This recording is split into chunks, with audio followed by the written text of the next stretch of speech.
कहानी की शुरुआत में हम डैन नाम के एक आदमी और इसके साथियों को आसमान से गिरता हुआ देखते हैं। इसके बाद सीन कट होता है और हमें 28 साल पहले की दुनिया दिखाई जाती है, जहां डैन एक स्कूल में मैथ्स का टीचर था। उसका टीचिंग में ज्यादा इंटरेस्ट नहीं होता क्योंकि वो हमेशा से रिसर्च लैब में जॉब करना चाहता था। इसीलिए उसने अपनी सिटी की एक रिसर्च लैब में जॉब के लिए अप्लाई किया होता है। आज उसकी बेटी का बर्थडे था, इसीलिए वो अपनी बेटी के लिए बहुत सारे गिफ्ट्स लेकर आता है। घर पहुंचकर वो अपनी वाइफ टीना को बताता है कि जिस रिसर्च लैब में मैंने जॉब के लिए अप्लाई किया था, आज वहां मेरा इंटरव्यू है। टीना डैन के लिए काफी खुश होती है और उससे बताती है कि उसके डैड ने डैन की बेटी जीन के लिए बर्थडे गिफ्ट भेजा है। ये सुनकर डैन का मूड खराब हो जाता है और वो टीना से कहता है, ये गिफ्ट उनको वापस कर दो, हमें उनका कोई गिफ्ट नहीं चाहिए। डैन अपने डैड से बहुत नफरत करता था क्योंकि जब डैन छोटा था तब उसके डैड उसे और उसकी मॉम को छोड़कर चले गए थे। इसके बाद डैन जॉब के इंटरव्यू के लिए जाने लगता है तो उसे कॉल आती है जिसमें वो बताते हैं कि उन्होंने डैन को रिजेक्ट करके जॉब किसी और को दे दी है क्योंकि डैन के पास उस जॉब का कोई एक्सपीरियंस नहीं होता।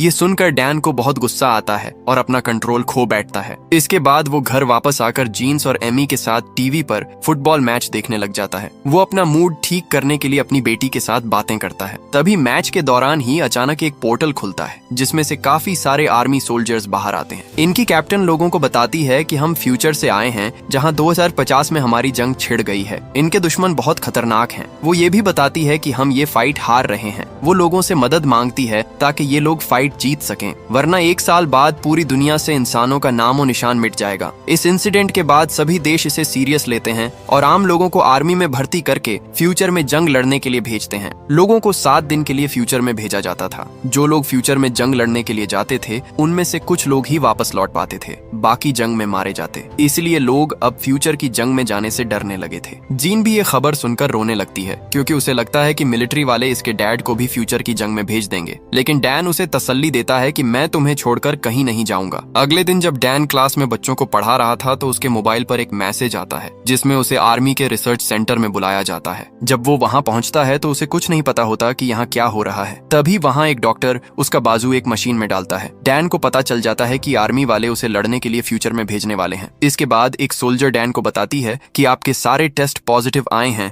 और आपको जंग के लिए चुन लिया गया है। डैन से पूछे बिना ही उसके हाथ पर एक ट्रैकर लगा दिया जाता है। इसके बाद उसे बताया जाता है कि इस ट्रैकर से वो डैन की लोकेशन को ट्रैक करेंगे और अगर उसने इस ट्रैकर को उतारने की कोशिश की तो उसे जेल भी हो सकती है। इसके बाद डैन को 1 दिन का टाइम दिया जाता है ताकि वो अपने घर वालों से मिल ले क्योंकि उसके बाद उसे जंग की ट्रेनिंग दी जाएगी। इस सब में डैन की मर्जी नहीं होती, लेकिन फिर भी वो कुछ नहीं कर पाता। इसके बाद डैन अपनी वाइफ टीना के पास जाता है। टीना एक थेरेपिस्ट थी और फ्यूचर से आए लोगों की थेरेपी करती थी। डैन उसे बताता है कि मिलिट्री वाले उसे भी फ्यूचर की जंग में भेज रहे हैं। ये सुनकर टीना बहुत डर जाती है क्योंकि जो लोग भी फ्यूचर की जंग लड़ने के लिए जाते थे उनमें से बस 30% लोग ही जिंदा वापस लौट पाते थे। वो डैन को वहां जाने से रोकती है। डैन उससे बताता है कि उन्होंने मेरे हाथ पर ट्रैकर लगा दिया है, अब मैं चाहूं भी तो कुछ नहीं कर सकता। इसके बाद वो डैन के फादर से मदद मांगने का कहती है क्योंकि वो एक रिटायर्ड ऑफिसर था और वो इस ट्रैकर को बाहर निकाल सकता था। वो टीना की बात मानकर अपने फादर के गैरेज में चला जाता है। डैन का फादर ट्रैकर निकालने में लग जाता है, लेकिन पुरानी बातों को लेकर इन दोनों में बहस हो जाती है जिसकी वजह से डैन को बहुत गुस्सा आ जाता है और वो ट्रैकर निकलवाए बगैर ही घर वापस आ जाता है। वहां वो टीना को बताता है कि मुझे फ्यूचर में जंग लड़ने जाना ही होगा, इसके अलावा और कोई रास्ता नहीं। वो टीना से वादा करता है कि वो जल्दी वापस आ जाएगा। इसके बाद वो जीन को बताता है कि मुझे 1 हफ्ते के लिए एक जरूरी काम से बाहर जाना है। ये सुनकर उसकी बेटी काफी अपसेट हो जाती है क्योंकि उसे पता चल जाता है कि इसके डैड जंग में जा रहे हैं। इसके बाद वो अपनी फैमिली को अलविदा बोलकर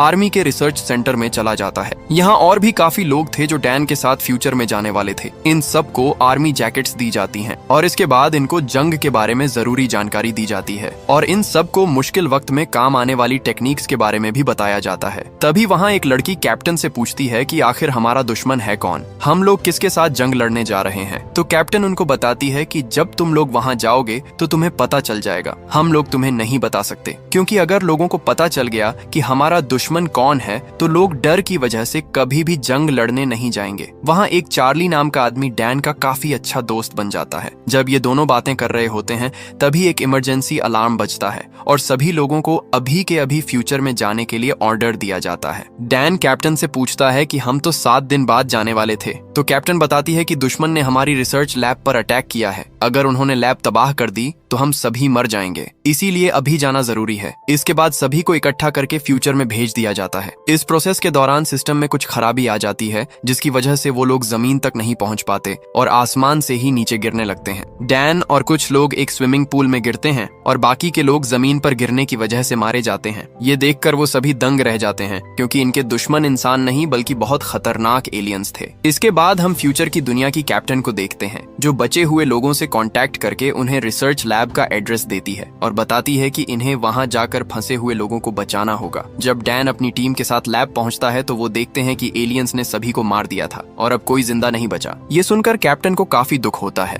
इसके बाद वो डैन को लैब में मौजूद पेन ड्राइव्स और कुछ जरूरी मेडिसिन लाने को कहती है। कैप्टन डैन को ये भी बताती है कि इनके पास सिर्फ 3 मिनट हैं, क्योंकि एलियंस जल्दी ही वापस आने वाले थे। इन्हें जल्दी से लैब से निकलना होगा, क्योंकि 3 मिनट बाद आर्मी के जहाज लैब को तबाह करने वाले हैं, ताकि वहां मौजूद सारे एलियंस मारे जाएं। जब सभी लोग लैब से बाहर निकल रहे थे तो एलियंस उन पर हमला कर देते हैं। एलियंस बहुत ताकतवर थे और वो डैन के कई साथियों को मार देते हैं। जब बचे हुए लोग लैब से बाहर आते हैं तो एलियंस उनका पीछा शुरू कर देते हैं। एलियंस की तादाद बहुत ज्यादा थी, इसीलिए आर्मी वाले वहां बम गिरा देते हैं और सभी एलियंस मारे जाते हैं। डैन की जब आंख खुलती है तो वो आर्मी के मेडिकल कैंप में होता है। वहां उसे पता चलता है कि उसकी टीम के सिर्फ 4 लोग जिंदा बचे हैं, बाकी सब मर गए। जब वो चार्ली के साथ बाहर आता है तो उन्हें डोरियन नाम का एक आदमी मिलता है। डोरियन भी डैन की टीम में था। वो डैन को बताता है कि मैं फ्यूचर में 3 बार आ चुका हूँ। डैन उससे पूछता है, क्या तुम्हें अपनी जान नहीं प्यारी? तो डोरियन बताता है कि उसे कैंसर है और उसके पास सिर्फ 6 महीने बचे हैं। वो कहता है कि घर पर मरने से अच्छा है मैं जंग में शहीद हो जाऊं। तभी वहां 2 सोल्जर आते हैं और डैन को बताते हैं कि कैप्टन उससे मिलना चाहती है। जब वो कैप्टन के पास जाता है तो उसे पता चलता है कि वो उसकी बेटी जीन है। ये जानकर वो बहुत इमोशनल हो जाता है कि उसकी बेटी इतनी बड़ी हो चुकी है और फ्यूचर की दुनिया में वो एक कैप्टन है। जब वो अपनी बेटी को हक करने के लिए आगे बढ़ता है तो वो उसे रोक देती है और कहती है कि तुम यहाँ सोल्जर बनकर आए हो, ये मत सोचना कि मैं तुम्हारी बेटी हूँ। मैंने तुम्हें यहाँ पर मिशन के लिए बुलाया है। जीन का रवैया डैन के साथ कुछ ठीक नहीं होता। इसके बाद वो डैन को कैंप में ले जाती है और फीमेल एलियन के बारे में बताती है कि फीमेल एलियन बहुत ज्यादा ताकतवर होती है। वो जमीन के नीचे अंडे देकर एलियंस को पैदा करती है। सभी मेल एलियंस उस फीमेल एलियन की हिफाजत के लिए अपनी जान तक दे देते हैं। वो डैन को अपने साथ एक मिशन पर ले जाना चाहती थी, जहां वो उस फीमेल एलियन को पकड़कर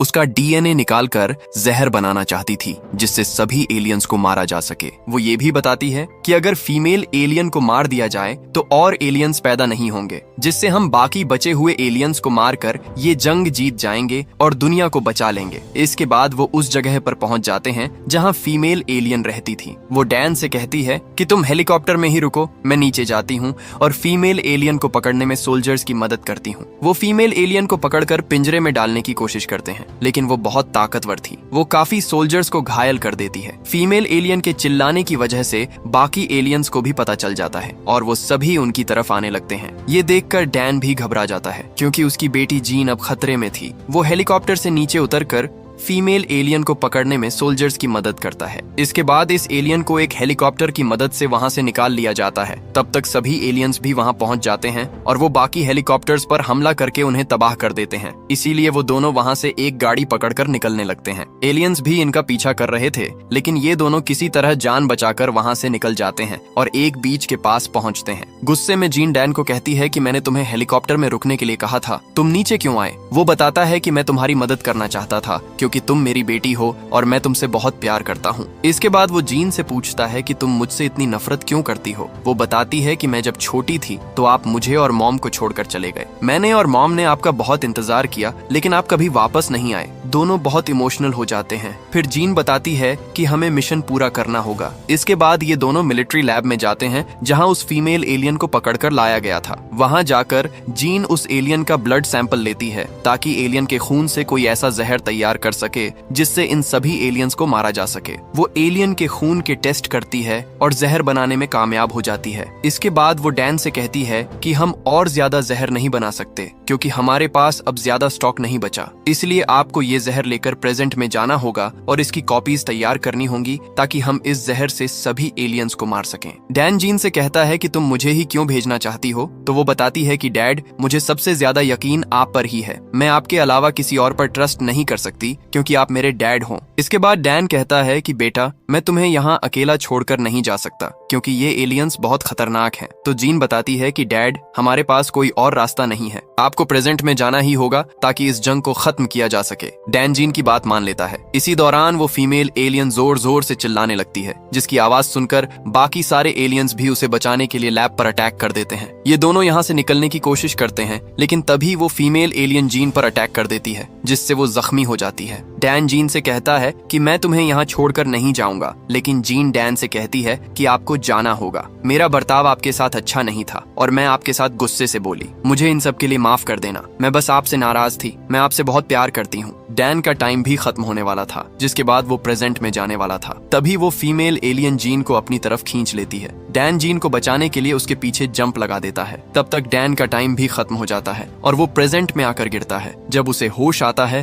तो वो ये सोचकर बहुत परेशान होता है कि कहीं एलियंस ने उसकी बेटी को मार न दिया हो। जब कैप्टन उसके पास आती है तो वो उसे बताता है कि जल्दी से इस जहर की कॉपीज बनाओ क्योंकि इस जहर से एलियंस को मारा जा सकता है और मैं इसकी कॉपीज को लेकर फ्यूचर में जाऊंगा। तो कैप्टन उसे बताती है कि टाइम मशीन खराब हो चुकी है और अब हम फ्यूचर में नहीं जा सकते। ये सुनकर डैन बहुत दुखी हो जाता है। इसके बाद डैन को घर भेज दिया जाता है, जहां वो अपनी वाइफ और बेटी जीन को देखकर बहुत खुश होता है। वो जीन को बहुत प्यार करता है क्योंकि उसे पता था कि उसकी बेटी कितनी बहादुर है। इसके बाद वो अपनी वाइफ को बताता है कि हमारी बेटी बहुत स्ट्रांग और बहादुर है। उसी ने एलियंस को मारने के लिए ये जहर बनाया है और मुझे प्रेजेंट में भेजा है ताकि मैं इस जहर की कॉपीज बना सकूं। लेकिन अब टाइम मशीन खराब हो चुकी है और मैं इस जहर को लेकर वापस फ्यूचर में अपनी बेटी को बचाने नहीं जा सकता। टीना उसे समझाती है कि जरूर कोई न कोई रास्ता होगा। तो उसे याद आता है कि वो आदमी जो फ्यूचर में 3 बार जा चुका था, उसके पास एलियन का एक दांत था जिसकी मदद से एलियंस के घर का पता लगवाया जा सकता है। डैन उसके पास जाता है और उसे सब कुछ बताता है। जब वो उस एलियन के दांत का टेस्ट करते हैं तो पता चलता है कि उसमें लावा की राख है, लेकिन उन्हें ये नहीं पता चलता कि ये किस लावा की राख है और ये एलियन आए कहां से हैं। डैन अपने दोस्त से पूछता है कि ये राख किस जगह पर होगी, तो वो बताता है कि उसके बारे में मैं नहीं जानता। कोई एक्सपर्ट ही बता सकता है कि ये किस जगह की राख है। डैन को याद आता है कि उसके स्कूल में एक लड़का था जिसका लावा और राख जैसी चीजों में बहुत इंटरेस्ट था। वो उसके पास जाते हैं और उससे लावा के बारे में पूछते हैं। वो बताता है कि सबसे पहले लावा रशिया में एक बहुत बड़े पहाड़ से निकला था, लेकिन कुछ सालों बाद वहाँ बर्फबारी होना शुरू हो गई, जिसकी वजह से वो पहाड़ और लावा बर्फ के नीचे ढक गया। इसके बाद वो इन्हें बताता है कि हो सकता है कि एलियंस इन्हीं पहाड़ों में कहीं छुपे हों। वो उन्हें वहाँ की लोकेशन भी समझाता है। इसके बाद डैन स्पेशल फोर्स के पास जाकर ऑफिसर को बताता है कि हमें रशिया जाना है क्योंकि एलियंस वहीं कहीं छुपे हुए हैं। हम वहाँ जाकर एलियंस को ढूंढकर मार देंगे। ऑफिसर उन्हें वहाँ जाने की परमिशन नहीं देता क्योंकि डैन के पास कोई प्रूफ नहीं होता कि एलियंस वहाँ हैं या नहीं। डैन काफी होपलेस फील करता है, लेकिन तभी उसे याद आता है कि उसके फादर के पास एक प्लेन है। वो अपने फादर के पास जाता है और कहता है कि मुझे आपकी मदद चाहिए। डैन उसका बेटा था, इसीलिए वो उसे मना नहीं कर पाता। इसके बाद वो यहाँ से निकलने की तैयारी करते हैं। वहाँ वो फीमेल कैप्टन भी आ जाती है। उसने जहर की काफी सारी कॉपीज बना ली थी। इसके बाद वो रशिया पहुंच जाते हैं। वहाँ वो उस पहाड़ में बम लगाकर ब्लास्ट करते हैं। इसके बाद सभी पहाड़ के अंदर जाते हैं तो उन्हें वहाँ एलियंस का स्पेसशिप मिल जाता है। डैन अपने डैड को बाहर रुकने को कहता है और वो खुद सोल्जर्स के साथ स्पेसशिप में चला जाता है। वहाँ वो देखते हैं कि बहुत सारे एलियंस सो रहे हैं जो कई सालों बाद जिंदा होकर इंसानों पर हमला करने वाले थे। डैन कहता है कि हमारे पास जो जहर के इंजेक्शंस हैं, हम उनसे इन एलियंस को अभी मार देते हैं ताकि फ्यूचर में हमारी जंग न हो। जब डैन की टीम ऐसा करती है तो एलियंस मरते वक्त काफी शोर मचाते हैं, जिसकी वजह से दूसरे एलियंस जाग जाते हैं और इन पर हमला कर देते हैं। एलियंस की तादाद बहुत ज्यादा थी, इसीलिए डोरियन डैन डैन को समझाता है कि हम इनसे ज्यादा देर तक नहीं लड़ सकते, बस एक ही तरीका है इन सबको मारने का। हमें स्पेसशिप में बम लगाकर शिप को तबाह करना होगा, जिससे सारे एलियंस मारे जाएंगे। इसके बाद वो सभी लोगों को शिप से बाहर जाने के लिए कहता है। एलियंस भी अब शिप से बाहर आने लगते हैं और डैन के फादर पर अटैक कर देते हैं, लेकिन वो उन एलियंस को मार देता है। जब दूसरे एलियंस भी जाग रहे थे तो डोरियन शिप को ब्लास्ट कर देता है, जिसमें वो खुद भी मारा जाता है। अब बस डैन, चार्ली और उसके फादर जिंदा बचे थे। डैन के फादर उसे बताते हैं कि जो एलियंस बाहर आए थे उनमें से एक एलियन यहाँ से भाग गया है। डैन कहता है कि हमें उस एलियन को भी ढूंढकर मारना होगा। वो उसे ढूंढकर उस पर हमला कर देते हैं। ये फीमेल एलियन थी जो बहुत ताकतवर है और इसे मार पाना इतना आसान नहीं था। तभी डैन उस एलियन पर अपनी बेटी का बनाया हुआ जहर इंजेक्ट कर देता है, जिससे वो एलियन तड़पने लगती है और डैन की तरफ बढ़ती है। जब डैन के फादर देखते हैं कि वो एलियन डैन को मारने जा रही है तो वो अपने हाथ पर एक कट लगाता है ताकि एलियन डैन को छोड़कर उनकी तरफ आए। वो अपनी जान की कुर्बानी देकर डैन को बचाना चाहते थे। जब वो एलियन डैन के फादर की तरफ भागती है